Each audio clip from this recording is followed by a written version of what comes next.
సంవత్సరాల తరబడి ఎన్ని మందులు వాడినా మీ మోకాల నొప్పులు తగ్గట్లేదా? ప్రాణ పెయిన్ క్లినిక్ లో అత్యాధునిక చికిత్స. పోలవరం ప్రాజెక్టుపై సీఎం చంద్రబాబు శ్వేతపత్రం విడుదల చేశారు. ఈ సందర్భంగా ప్రాజెక్టు స్థితిగతులపై పవర్ పాయింట్ ప్రెజెంటేషన్ ఇచ్చిన ఆయన పలు కీలక అంశాలను వివరించారు. ప్రాజెక్టుకు సంబంధించి వాస్తవ పరిస్థితులను ప్రజలకు తెలిపేందుకే శ్వేతపత్రం విడుదల చేసినట్టు తెలిపారు. మేధావులు, నిపుణులతో సహా అందరి సలహాలు తీసుకుంటామన్నారు.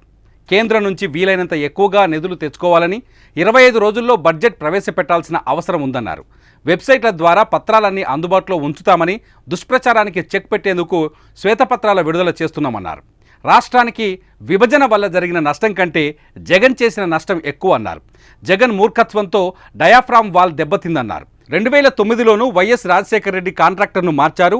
వైఎస్ కాంట్రాక్టర్ను మార్చడం వల్ల హెడ్ వర్క్స్ నిలిచాయి. వైఎస్ చేసిన తప్పే జగన్ కూడా చేశారు. పీపీఏ హెచ్చరికలను జగన్ పెడచెవిన పెట్టారు. 2018లో డయాఫ్రామ్ వాల్ను 436 కోట్లతో పూర్తి చేశాం. కొత్త డయాఫ్రామ్ వాల్ నిర్మాణానికి 990 కోట్లు ఖర్చవుతుందని, కొత్త డయాఫ్రామ్ వాల్ నిర్మాణానికి కనీసం 2 సీజన్లు అవసరమన్నారు చంద్రబాబు. జగన్ విధ్వంసంతో ప్రాజెక్టు భౌగోళిక పరిస్థితులు మారాయన్నారు. టీడీపీ హయాంలో పోలవరం 72% పూర్తయితే వైసీపీ హయాంలో 3.84% పనులే జరిగాయన్నారు. పోలవరానికి కేంద్రం ఇచ్చిన నిధుల్లో జగన్ 3,385 కోట్లు మళ్లించారని చెప్పారు. పోలవరం మరమ్మతుల కోసం అమెరికా, కెనడా నిపుణులను రప్పిస్తామని, ఆ నిపుణులు ఇక్కడే ఉండి పర్యవేక్షిస్తారని చెప్పారు. ఏజెన్సీని మార్చకపోతే 2020 నాటికే ప్రాజెక్టు పూర్తయ్యేదన్నారు. జగన్ ప్రభుత్వ నిర్లక్ష్యంతో 4,900 కోట్ల నష్టం జరిగిందన్నారు. పోలవరం కోసం మేం పడిన శ్రమను జగన్ వృధా చేశారని ఆరోపించారు ముఖ్యమంత్రి చంద్రబాబు. పోలవరాన్ని ఎంతకాలంలో బాగు చేస్తామో నిపుణులే తేల్చాలన్నారు. పోలవరంలో ప్రధాన దోషిని జనం ఇంటికి పంపారని సీఎం చంద్రబాబు స్పష్టం చేశారు. ఇప్పుడు ఫస్ట్ తీసుకున్న పేపర్ మేము చూస్తే 2 భాగాలు ఉన్నాయి. కానీ మొదటి భాగం పోలవరం, రెండోది ఇరిగేషన్ ప్రాజెక్ట్స్, సాగునీటి ప్రాజెక్టులు.